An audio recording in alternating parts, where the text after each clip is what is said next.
चेड़ी चोंच भर ले गई, नदी न घट्यो नीर, दान दिए धन घटे नहीं, यूं कह रहे साहब कबीर। परमात्मा अपना साइन कर रहे हैं इस वाणी को बोल करके, कह रहे साहब कबीर कि दान करने से धन नहीं घटेगा, ये नियम है परमेश्वर का। और दान सुपात्र को करे। गुरु बिन माला फेरते, गुरु बिन देते दान, गुरु बिन दोनों निष्फल हैं, चाहे पूछो वेद पुराण। देते को हर देत है, जहां तहां से आण, अण देवा मांगत फिरो, फिर साहिब सुने ना कान। अब परमात्मा ने एक भूमिका करके दिखाई हमारे को कि साईं इतना दीजियो जिसमें कुटुंब समावे। एक धानक, एक जुलाहा, सुबह से लेकर शाम तक एक बारीक बारीक तार इकट्ठे करके धागे और कपड़ा बुनता है। एक दिन में मुश्किल से भी 5 फुट 10 फुट बना पाता है, 5 फुट 4 फुट, और बहुत लंबा सैकड़ों फुट का तार वो थान बनाना पड़ता है। ताना बनाते थे, वो हफ्ते में पूरा होता। उसकी जो मेहनताना मालिक को मिलता, उसमें से अपने परिवार के लिए जो आवश्यक सामग्री थी, खाद्य पदार्थ लाते और शेष बच जाते, उसको सत्संग और भंडारा में लगाया करते थे। इस प्रकार परमात्मा हमें उदाहरण देते हैं कि इस लोक में आप भगवान की भक्ति अवश्य करो, पूर्ण संत से प्राप्त करके, फिर परमात्मा एक्शन में आवेगा। और वैसे आप ये फार्मूले अपनाओगे तो सफल नहीं हो पाओगे, क्योंकि फिर आपके साथ काल रहेगा, ये मन है, और केवल वर्क डन मिलेगा आपको। यहां वर्क से भी अलग मिलेगा आपको, किस्मत से भी नारा देगा परमात्मा, क्योंकि हम परमात्मा से कुछ और मांग ही नहीं रहे, इतना ही मांगते कि हमारी भक्ति बनी रहे और हमें कोई आवश्यक वस्तु का अभाव ना हो, बस इतना सा। अब जैसे ये सोचते हैं अपने बच्चों के लिए ये बना दूं वो बना दूं। एक लाला जी था, सेठ धनी, उसने अपने मुनीमों से एक दिन अपनी टोटल संपत्ति का, सारी संपत्ति का टोटल करवाया कि कितनी संपत्ति होगी। उन्होंने बताया जी इतनी होगी, मेरी कितनी पीढ़ी इससे निर्वाह कर सकती है। उन्होंने बताया कि जी आपकी 5 पीढ़ी तो बैठा खा सकती है, इतनी संपत्ति आपके पास, धन है। अरे भले आदमियों, फिर छठी क्या खाएगी? वो छठी क्या खाएगी? और कुछ विधि बताओ। तो उन्होंने कहा जी साधु संत बताते हैं, उनके सत्संग सुनने चाहिए। तो सत्संग में बताया गया कि भाई दान करे, जो धन चाहे तो दान करे, और दान से धन घना मिलता है। और दान में जैसे साधु संत भक्तों को जो दान कराया जा, वो ज्यादा लाभ देता है। जैसे यहाँ तो सारे साधु संत आते हैं, भगत, असली भगत तो यहाँ आते। फिर भी जो भी जैसा मालिक के नाम पर कहीं के जंगलों में झोपड़ियों में बैठे थे साधु भक्त, तो पिछले संस्कारी होते, पिछले पुण्य उनको प्रेरित करते हैं, तो वो कहीं ना कहीं बैठ कर राम राम करते ही रहते हैं। लेकिन भविष्य का चार्जर उनके पास है नहीं, पिछले पुण्य उनके पास हैं, जिस कारण से प्रेरित होकर के इतना बड़ा फैसला लिया, जंगल में बैठे या कहीं भी कोई साधना कर रहे हैं। तो उनके पिछले पुण्य ही वहां फल रहे होते हैं। एक आधे को आशीर्वाद दे दे, उन्हें लाभ हो जाए, उसको रोटी मिल जाए, ऐसा चल रहा था इनका काम। तो एक साधु था और पति पत्नी थे, दोनों वहां रहते थे। उनको मालूम था यहाँ भगत हैं। तो उस लाला जी ने क्या किया, सेठ ने सभी मुंशियों को कहा कि नौकरों को साथ लो और आसपास जितने भी साधु संत हैं सबको आटा दे आओ, किसी को जो मांगे खांड दावल चाल सब ले जाओ और दे के आओ। अब देते हुए आ रहे थे, उस भगत के यहाँ आए। उन्होंने कहा कि ले भगत जी, हमारे लाला जी ने आपके लिए एक सीधा भेजा है, यानी आटा चावल खांड नमक आदि दाल आप ले लो। उसने अपनी पत्नी से कहा कि देखना कितना सामान अपने पास है। उसने कहा जी शाम का है। दिन में गई थी, शाम का हमारे पास है। शाम का है? कहा जी। उन्होंने कह दिया भी हम नहीं लेते, हमारे पास शाम का सामान है। तो वो कहने लगे रे भगत फिर कल भी खा लियो। बोला कल की कल देखी जाएगी, अब नहीं ले हम। बोले कमाल की बात है। उन्होंने नहीं लिया तो वापस लेकर आ गए। वो सेठ ने पूछा तुम दे के क्यों नहीं आए? वो एक और वहां भी था, उसने गिन रखे थे, सारे गिनवा रखे थे। उन्होंने कहा जी उन्होंने ये नहीं लिया। क्यों नहीं लिया? उसने ये कहा कि शाम का तो है, सुबह का भगवान और देगा, आप देगा, हम टेंशन नहीं लिया करते। अब उस लाला जी का सिकरो घूमया फिर दिमाग का। अरे तेरा गजब हुई हो, मैं तो छठी पीढ़ी का ठेका ले रहा हूं, सुबह की भी परमात्मा पर छोड़ दी। वहां से चलकर वहां आया, उसने पूछा कि भाई आप ऐसा निर्णय क्यों ले रहे हो, भूखे मरोगे? भूखे? वो कहने लगे भूखे मरा करें वो जो भगवान पर विश्वास नहीं करते। और हमें भगवान आगे से आगे देता उसने, क्योंकि ज्ञान सुन रखा था। लाला जी को बैठा लिया, कहते मां के पेट में जब आप थे किसने चिंता थी तेरी? हाँ यह तो बात सही है। जब आप मां के गर्भ से बाहर आए आपका दांत नहीं थे, आप रोटी चावल आटा नहीं खा सकते थे, और उससे पहले आपकी मां के स्तन में दूध भी नहीं था, हक नहीं था। बाहर आते ही बालक कितना चिंतित है, आपको अमृत दूध पिलाया। अरे तू ठेकेदार हो रहा छठी पीढ़ी का, तेरी बुद्धि भ्रष्ट होगी लाला जी। और गधे की योनि में जागा तू। तेने बोला जी के करूं मैं तो मेरे गया के करूं, कोड इकट्ठा कर लिया तने, पाप का भागी तू होकर खाएंगी तेरी पीढ़ी। वो अपनी किस्मत साथ लेकर आएंगी, तेरे भरोसे नहीं है। अब क्या करूं मैं तो मेरे गया। जो बोला इसने बांट दे, धर्म कर दे, तेरी जान बचेगी। तब उस लाला जी ने वो भंडारा शुरू किया, धन भी नहीं बचेगा तेरा। तो कहने का भाव यह है पुण्यात्मा, हम तो बहुत लंबा चौड़ा हिसाब लाए बैठे हैं, एक पल का भरोसा नहीं। देखो अंत में आपने इस स्थिति में आना पड़ेगा, और जिस स्पीड पर आप चले इसका कोई अंत नहीं।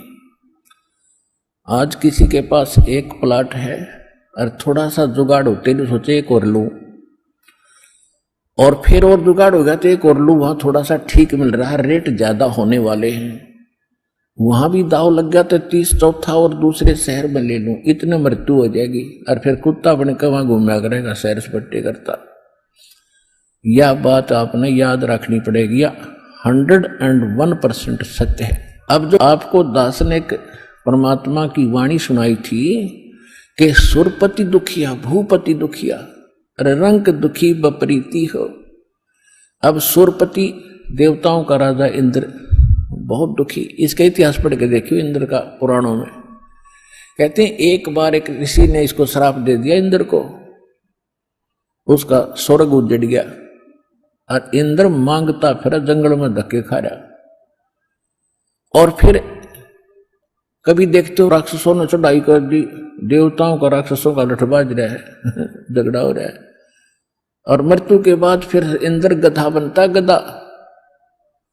तो यहां कहते सुरपति दुखिया भूपति, सारी पृथ्वी का राजा भी दुखी, और रंक दुखी बप्रीति हो। निर्धन तो स्वाभाविक दुखी, उस पर सारी आपदाएं आती ही हैं जब तक वो भगवान की शरण में नहीं आता। जब वो परमात्मा की पावर से जुड़ जाता फिर रंक हो और चाहे राजा हो, परमात्मा तो उनको सब अपने हिसाब से डील करेगा। फिर परमात्मा कहते हैं कहे कबीर और सब दुखिया, एक संत सुखी मन जीती हो। अब आपने मन जीतना पड़ेगा, जीती आपने मन जीती बनना पड़ेगा। कैसे? जैसे एक रंका और बंका नाम के दो पति पत्नी भगत थे, और परमात्मा आए हुए थे। परमात्मा क्या करते हैं, आपको वेदों से भी प्रमाणित किया है कि जब चाहे कहीं पर भी एक साधु संत रूप बनाकर वो कुछ समय उस क्षेत्र में रहा करके क्योंकि वहां उनकी कुछ पुण्य आत्मा होती थी, उनको फिर से चार्ज करते थे, ज्ञान सुनाते थे, माया से हटाते थे और भक्ति में जोड़ के उनके पुण्य कर्म बना के वह अंतर्ध्यान हो जाते थे। और उसी समय नामदेव जी महाराष्ट्र के अंदर नामदेव जी छिप्पी जाति में ये भी प्रकट थे।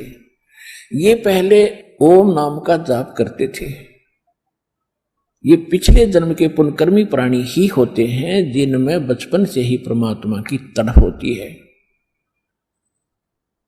तो ओम नाम का जाप करते थे ओनली, और उस समय भी उन्होंने काफी चमत्कार दिखा दिए थे। लेकिन फिर परमात्मा आए और उस प्यारी आत्मा को समझाया कि इस ओम से ऊपर एक और मंत्र है। अकेले ओम का मंत्र तो इस ब्रह्म का है, और इस जेल से छूटने के लिए 3 मंत्र का जाप है। ओम तत् सत, और तत् और सत ये सांकेतिक है। अब नामदेव जी को काफी मालिक ने समझाया, तब उनकी समझ में आई। फिर उनको सतनाम दिया, यानी दूसरा मंत्र भी साथ दिया। फिर वो उसका जाप करने लगे। अब गरीबदास साहिब जी ने बताया कि नम छिपा ओम तारी, पहले केवल ओम में लौ लगा रखी थी, ओम में लगन थी और कोई जाप नहीं करता था। और पीछे सोहम भेद विचारी, बाद में उन्हें सोहम का ज्ञान हुआ। और सार शब्द इन दोनों से ऊपर है, सोहम ऊपर और है, सत्सुकृत एक नाम गरीबदास जी ने अपनी वाणी में लिखा है। कहते नामा छिपा ओम तारी, पीछे सोहम भेद विचारी, और सार शब्द पाया जद लोई, आवागमन बहुर डावे। तब नामदेव जी का कल्याण हुआ। जब परमात्मा आए भी थे उनको सार नाम दिया नहीं था, मालिक समझाया करते थे, सतनाम प्राप्त था। लेकिन पिछले संस्कार इतने प्रबल थे। एक दिन नामदेव जी जा रहे थे कहीं से, और साथ में रास्ते में एक मंदिर था। मंदिर में ब्राह्मण लोग अपनी आरती उतार रहे थे,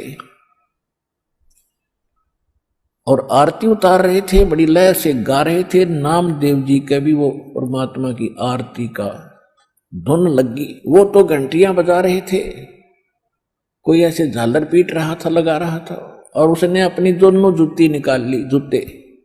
जूती होती थी, दोनों निकाल ली, उनको ऐसे बजाते हुए, और वो आरती गाते हुए ब्राह्मणों के बीच में घुस गए भगवान के दर्शनार्थ मंदिर में। अब पंडितों ने देखा कि ये छोटी जाति का हाथों में जूते लेकर आ गया हमारे बीच में, इसने तो भ्रष्ट कर दिया भगवान के मंदिर को। और वो धुन में लगे हुए थे, उनको धक्का में जावा नहीं, वो अपने मंडरे उसको पकड़ कर जबरदस्ती घसीट के और मंदिर के पीछे पटक दिया। वो वहां पड़े पड़े भी ऐसे आरती गा रहे और जूतियों से पीट रहे। परमात्मा ने वो मंदिर का मुख नामदेव की तरफ कर दिया। पंडित जी पिछली साइड में पिटड झालर पीछे न खड़े।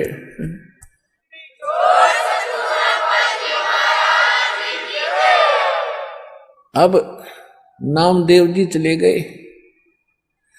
रंका और बंका, और एक उनकी लड़की थी वंका। नामदेव जी रंका और वंका के घर अधिक जाते थे, क्योंकि वो भी परमात्मा के शिष्य थे। जब परमेश्वर साधु रूप में वहां आ रहे थे, गुरु रूप में रहा करते थे। अस्थायी सटे उनका कुछ समय का था वहां पर। तो जो ही वो उस रंका बंका के घर गए नामदेव जी, और वो लड़की उन भक्तों की, रंका और बंका की, एक पट्टी तैयार करे थी, जैसे अपने देसी औषधि बना के हल्दी कूट के तेल में पका के। नामदेव ने पूछा, बहन क्या कर रहे हो ये? वो कहने लगी, भाई तेरे खोदे हुए खड्डे आट रही हूं। अब मैंने क्या कर दिया कि भाई तू कतई नहीं मानता, भगवान गुरुदेव जी कितना संकेत करते हैं, भाई तुम अपनी यह अंगा मत दिखाया करो, अपनी शक्ति का प्रदर्शन ना करा करो, थारा भट्ठा बैठ जाएगा। पर भाई तुम बाज नहीं आता। और भक्तों की इज्जत रखने के लिए भगवान को दुख ठाना पड़ता है। तेरे को क्या जरूरत थी वहां उस मंदिर में घुसने की। और जब तेरे को बाहर पटक दिया ना भगवान की इज्जत का, तेरी इज्जत नहीं भगवान की इज्जत थी वहां पर। भगवान का नाम लेनिया नहीं रहे वो कोई, सबको पता था कि उसका भगत है, उस गुरु का। परमात्मा नाम बदल कर वहां रह रहे थे। और क्या बनती बेरा तुझे, तेरे को जरा सी लगती है तू आंख नहीं खोलता।